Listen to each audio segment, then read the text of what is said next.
And we're live. Hi, Tim. Hi, Christina. Hi, friends. So I have been subcontracted by Christelle to ask the first question to just ensure I get a word in edgeways, because I think Christelle's got a little bit of a crush on Christina, if it will be said. So Christina, you are down as a marketing consultant, which sounds really boring, but I'm sure there's really interesting aspects to that. So what is it about your job and what you do that you find really exciting and will make people want to listen to this whole interview and be just inspired?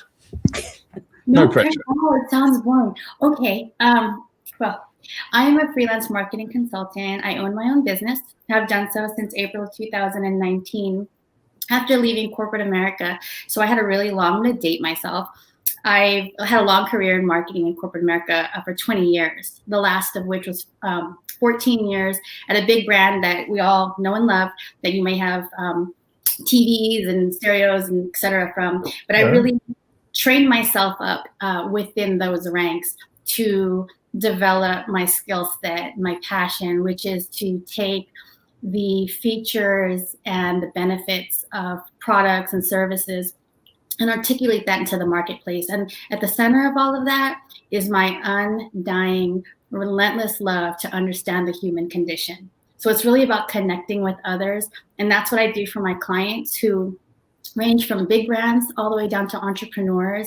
I take what they're trying to offer into the world. So really their purpose-driven service or product, and present that in a way that best serves their client.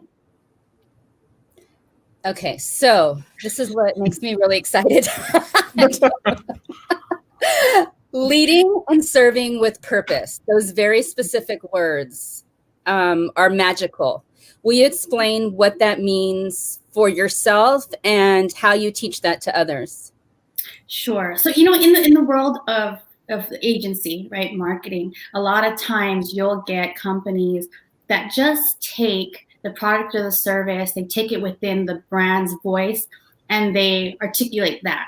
There's no real understanding, a real connection to what they're trying to achieve, their why, what drives them, what keeps them up at night, what wakes them up in the morning, those types of things, leading with a heart-centered mission, if you will, and being able to serve in that way. So a lot of businesses you'll see don't take a lot of care in terms of hiring and bringing on their team that is in total alignment with the mission. And that's really what I try to do, because I believe that the brand itself is its own entity. And from concept into creation, every person that you allow to touch what you're creating will have their imprint in that brand. How do we know what our purpose is, whether it's a brand or ourselves? How do you help us find that?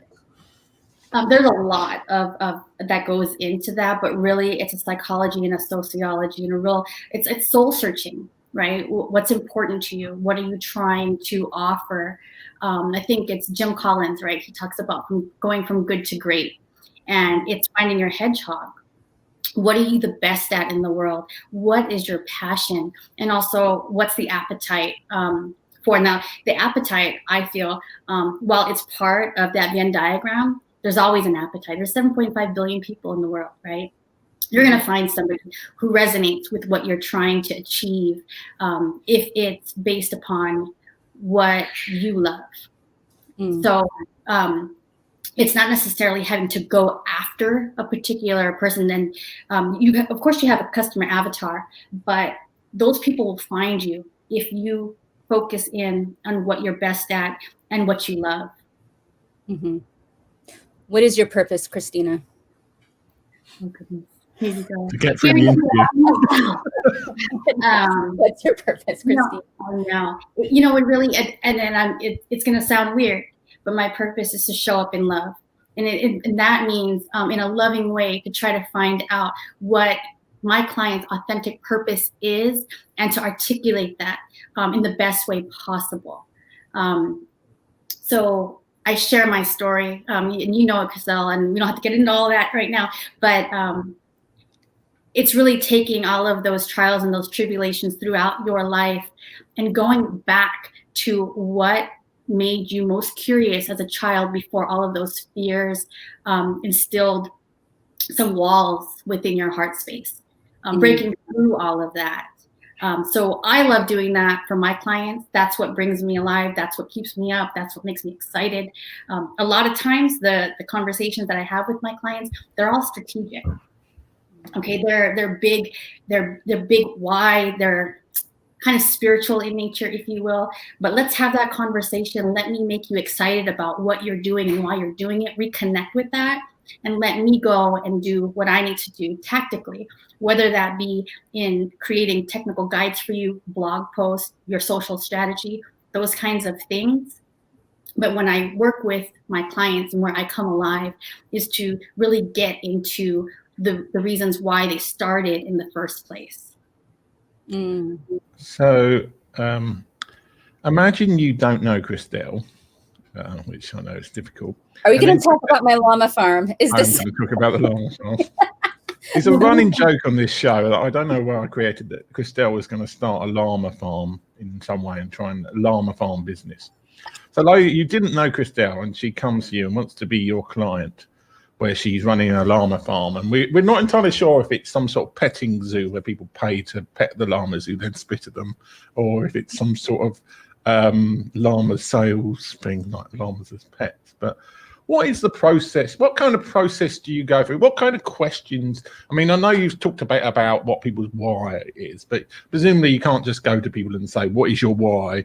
Why are you doing it? What's the sort of questioning process? How do you find out from somebody like Christelle what is the ideal way to market her llama farm, so to speak? A llama farm. You know what? I'm going to tell you right now, I'm not a llama expert. Neither Christelle. Wow.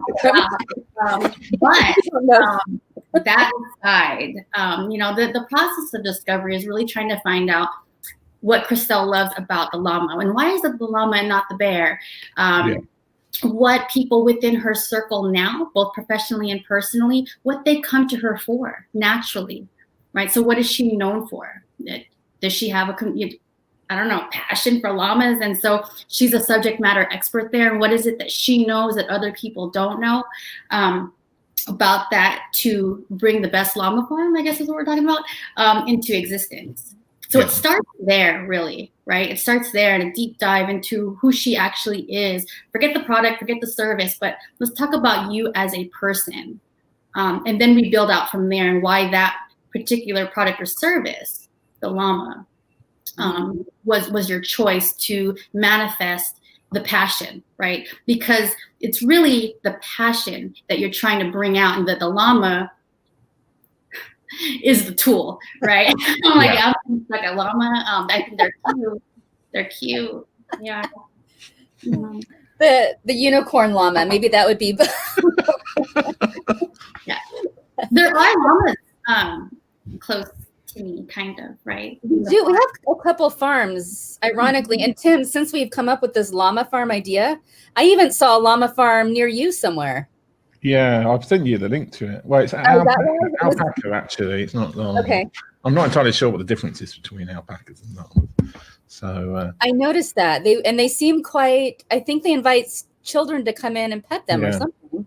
Yeah. It's in the middle of nowhere though, so it's kind of like I'd have to get a tube train and then I'd have to get a taxi to this. Like they say, it's not in it.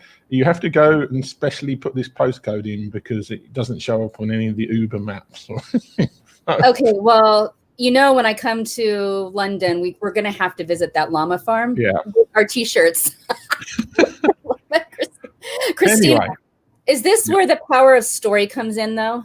Is this what you did explain to us? Okay. Yeah, can you explain that a little more? The power of story, like in general, or? I know we've met in the past, and you were very much about defining what the story is, and that goes along with mission. So can you explain how you define story for brands? Sure. Quite frankly, in today's day and age, the power of social media, consumers are demanding more of an authentic connection to what's behind the brand, right? You're not just an apparel company, you're not just a product company, but who are you? Who are those people who are running the business? They want to connect. They want to know where you stand on issues. And especially with what happened in 2020, nothing is off the table. They want to know where you stand on social justice, where you stand on even politics and your spirituality, all these types of things, all of your energy. And the deal is I think before, especially in corporate America, you walk through those doors, you sit in your cube, and you're expected to silo yourself, right? You stand there as the marketing person, as the salesperson. But what happened to you the night before? What happened to you the morning before when you drove in?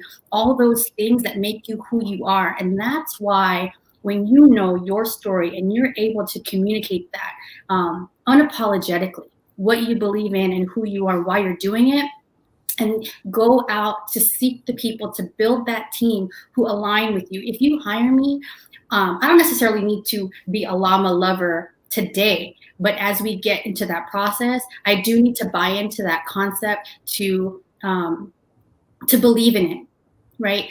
And because I'm going to affect that brand, I'm going to affect that farm. I'm part of that now. So you want to really craft that story, own it, and do so without fear. People buy from people, right? It's I guess there's probably 10 million llama farms.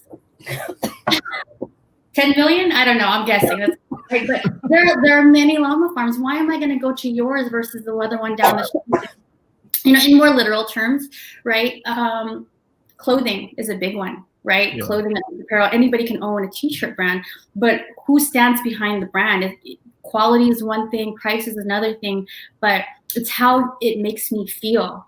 Do I connect with you? I want to buy Christelle shirts because I identify with her. I understand where she comes from. I have similar values and beliefs. I feel good wearing that because it represents me. And again, that goes back to the energy that goes into making that product.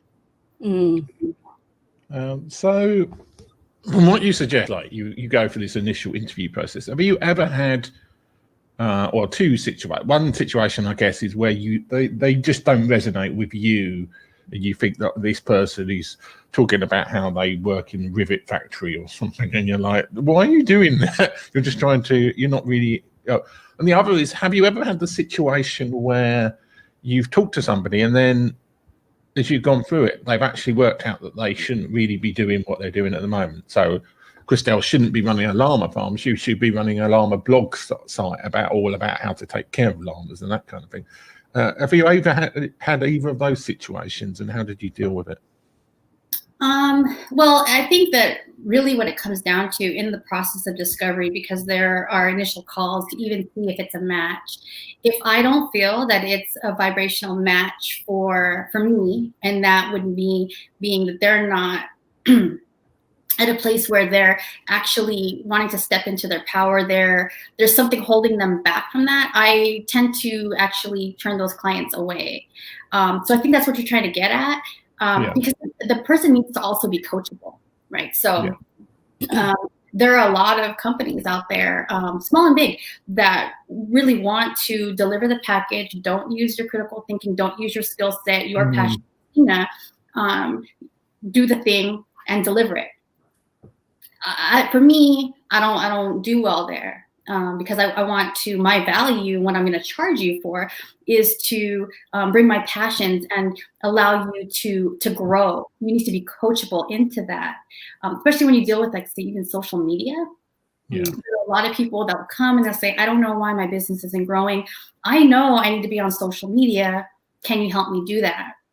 But it's just like, they're in one state of homeostasis, and they know that it's limiting, and they know that they need to move to another state of homeostasis, but there's going to be some chaos in between that, and that's where we grow and where we expand. Are they genuinely ready to do that? Some people will say they are, and then they're actually not. And so it really takes that can be over a process. When you ask the person, are you coachable? And they say yes, and then you brief them on the kinds of things that they're going to be asked to do, the new places and new spaces they're going to have to enter to get to the new level, they may be very willing to do so. So we'll go into an engagement, like a 3-month engagement, to grease the wheels and see how it's going. Those are the most chaotic, right? All the change is going to happen there. It can be very scary. We're going to walk through those things. So I'll walk through with that in that 3-month process to try to get some change to occur and kind of temper the waters, if you will. And, you know, it really, a lot of my business, I'm going to tell you guys that a lot of my business comes from referrals, people who've known me in the past. And so they know who I am, and they're ready to subscribe to that. And, you know, and I say subscribe to that, it's not just necessarily me imposing my beliefs and, you know, my way of doing things on them, but there's an alignment there already. Yeah. Yeah. I'll say Christina thinks big. Because we did have a coaching call, and you think big. She dreams big. And this is, I think, what sets Christina apart maybe from other coaches. She sets you up not only to succeed, but she dreams along with you and helps you believe in yourself. And that's how we're in alignment, Christelle. And then I think that for everybody, because everybody can do it. And that's why it is so important for you to get real with what your passion is, because everybody wants the big dream, and they want the big dream, but they're going to use the little tools, or they're going to use somebody else's tools, and they want to do it how, and somebody else does it versus how they. And that's why back to the storytelling and the why, those unique set that makes you who you are is going to catapult you out there. And I didn't mean to cut you off, Christelle, but I'm like, because you've got it. And that's the beauty of it when you come into the call and you see it, when somebody is willing to tap into that God spark.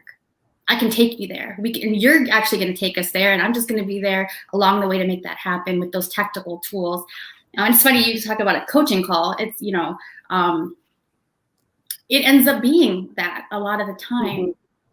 You know, and even with the big brands, this is kind of weird. Like, you know, I work with big brands now, global brands, and those calls come the same way.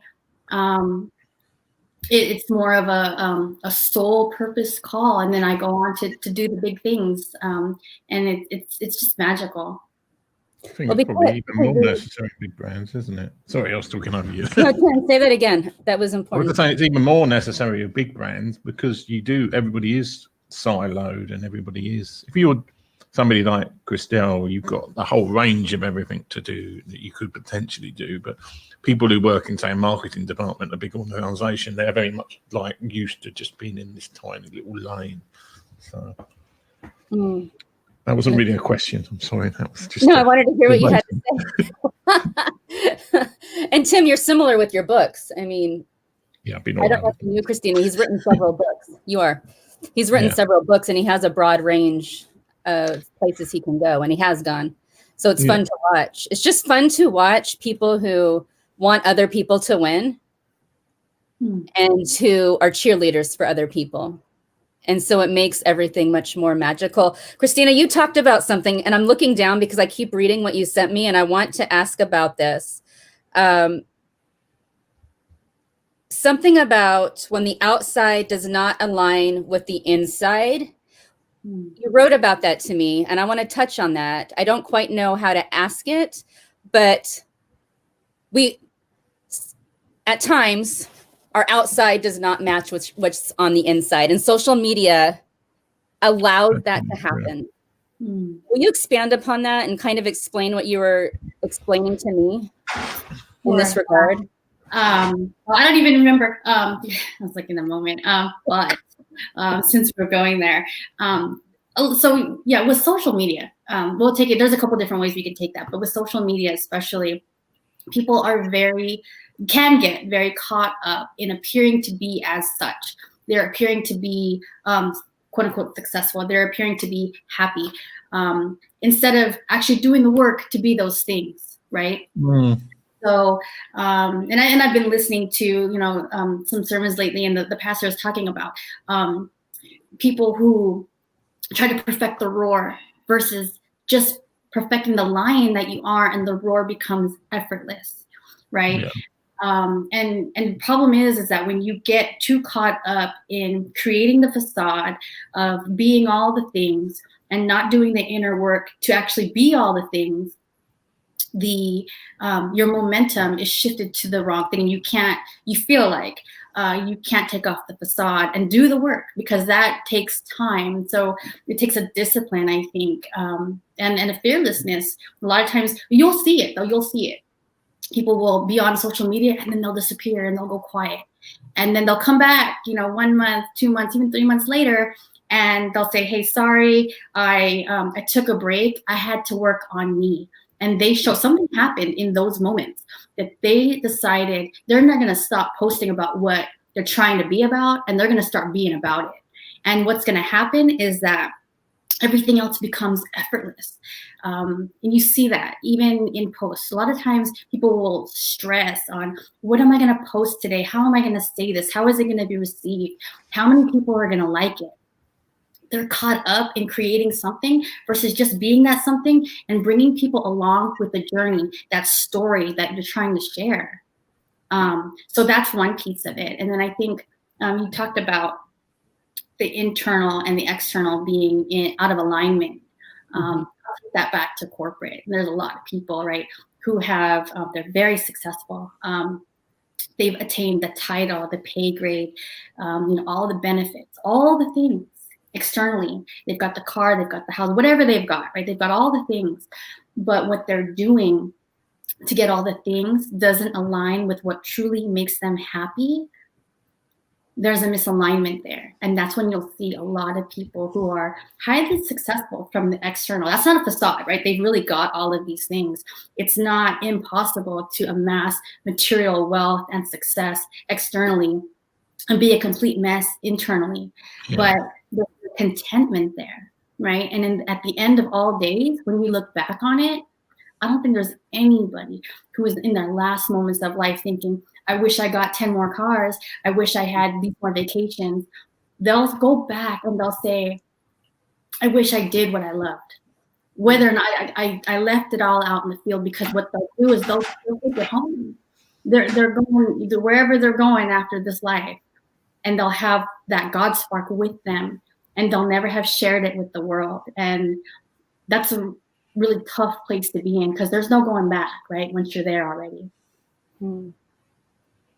Yeah, when Christelle goes to the great llama farm in the sky, it's surrounded by my angel llamas. Tim, when are we creating the mug? It's coming. I have more questions, Tim, but I want you to be able to ask something as well. Well, okay. I don't know if you've been told this question before, but I'm getting back into asking it. If you had to describe yourself using 3 animals, what 3 animals would you pick? Stop it. We know it's not a llama. I already know. Maybe on what llamas are. Gosh, I don't know. I'm not. I'm so bad. I'm not going to answer the question correctly. I'm just going to say there's no correct answer. Okay, so I'm not going to do the 3, but I would say a lion. And of course, my astrological, right? My sun and my rising is Leo, and we are lions. But really, with that, I feel like I rule my jungle, and I don't rule my jungle with a loud roar, because I'm actually a very quiet person, and I'm very introverted in some odd way. But I have worked on, and I am a lion. I'm working on becoming that lion in my presence. I want my power to be felt, not heard. I want to create that stability and that strength within me so that I can help the entire jungle thrive that I walk in. And so that is going to be the only animal that you're going to get this morning, because I love animals. Let me just say, I do love the animal. I've been vegan for almost a year now because of my love for animals, but I'm not familiar enough to select 2 others, Tim. So yeah, well, maybe they'll come with time. That's the thing. Like those 2 other animals, it's like Battlestar Galactica, where they had the final 5. You've got 2 hidden animals that will reveal themselves in future editions of Christina's show. So that could happen. And the animals sometimes change. I think when you and I do it, Tim, the animal changes often. yeah. Well, the history of that question was that I got fed up with going, well, are you being asked this question, which is like, what do you do at like meetups? It's so much nicer to ask. You learn so much more about people by asking them to explain themselves with free animals than you ever do by what do you do, or like those sort of introductory questions. Something random like describe yourself using free animals. You get way more. You find out way more about what the person's like just from how they answer it. Yeah. Okay, think of me then. That was what's going on right now. Well, You're the only person who's ever said only one animal, so that says something in itself. Anyway, it does. What you do when we ask that, what do you do? It can be intimidating because sometimes, I mean, I've been asked that when I was a stay-at-home mom, and I just wanted to say, I'm a stay-at-home mom, and that's my mission right now, and that's who I am.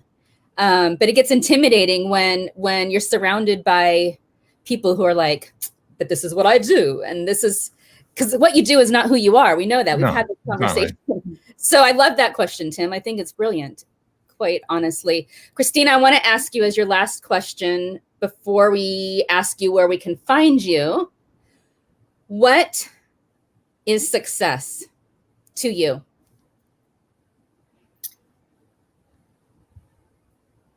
Success to me. Well, I can take that in many different ways, and you've only got a couple minutes, but I'll just say is me waking up with unrelenting curiosity of what the day will bring. That's success right there. When I wake up, and there have been many mornings where I have woken up and I felt like this wasn't going to be my best day, but that's no longer the case. And so I've already achieved that success because every single morning when I wake up, and this is a new habit of mine, I smile and I tell myself, I don't think I'm weird. I do. I say it out loud. This is going to be the best day of my life. And for many mornings, I felt like it wasn't going to be. But as long as you've woken up and you've got minutes ahead of you in the day, it absolutely has every opportunity to be the best day of your life. And this is the only time you have. And so my success is found within the present moment. And while I have goals, I have goals and I have, ambitions and whatnot. But the success is found within the moments, the breadcrumbs that you pick up, that lead you to the eventual dream that, by the way, is never really the dream that you started with, because it's always going to be bigger and different as you change along the way. Beautiful. Christina, where can we find you online? If a brand wants to connect with you, where can we find you? You can find me on the Twitter. I think that's my name on Twitter. Yeah. 2.0. I'm on LinkedIn, so it's just / Christina Burruss, my full name. You can find me on the gram, and also on Clubhouse. I don't know if you guys are on Clubhouse. I think it's an amazing I'm avoiding it because I know I would just spend all of my life on Clubhouse if I joined it. So I don't understand. Lots of people are joining though. I don't understand what it is. What is this? Do you have? I can send you an invite, Christelle, if you like. It's an audio social media network but only iPhone people at the moment can join. But yeah, my entire Facebook feed is full of people talking about Clubhouse. So, Tim, you're going to join at some point. I don't know. I've been waiting for everybody to get bored of it, but I'll give it another couple of weeks and I'll probably have to join it to find out what all the fuss is. So, can people find you on Clubhouse? Is that what you were saying? Yeah, it's just Christina 2.0, the number 2.0. It's the same thing as my Instagram, but I know there's a whole bunch, and that's because, go back to it, I don't even have a proper website URL to find me, because everything I do is through networking. So LinkedIn, Christina Burruss would be a great place to start. And then scan me if you have a phone. Can scan right here. I believe it goes to Tim's website, is that correct? Yeah, well, I've probably got a whole load of incorrect links to places on your website. But I'll add your LinkedIn and everything onto that web page. So yes, scan her fast. Yes, you can hold up your phone and it should be able to scan that. hopefully. It always seems to go wrong whenever I try and demonstrate it, but people have told me it does work. So. And what's behind your head? Be skeptical. You probably can't see. Be skeptical. I keep forgetting to ask you what's behind your head, and you always have a message. So be skeptical. Yes. That's today's message. Christina, thank you for joining us. So much. As always, inspiring. Love everything about today. Tim, thanks for putting up with us. And thanks to all the viewers and people watching, who none of them who commented, but there has been quite a large viewer count. So I think you've been all right. Good. So, and we will talk to you, to the viewers next week. And thank you so much for coming on, Christina. And now I'm pressing the outro button. Bye-bye. This is terrifying for me. I've made more money in the last 3 years than I did in the previous 7. Cliche shit.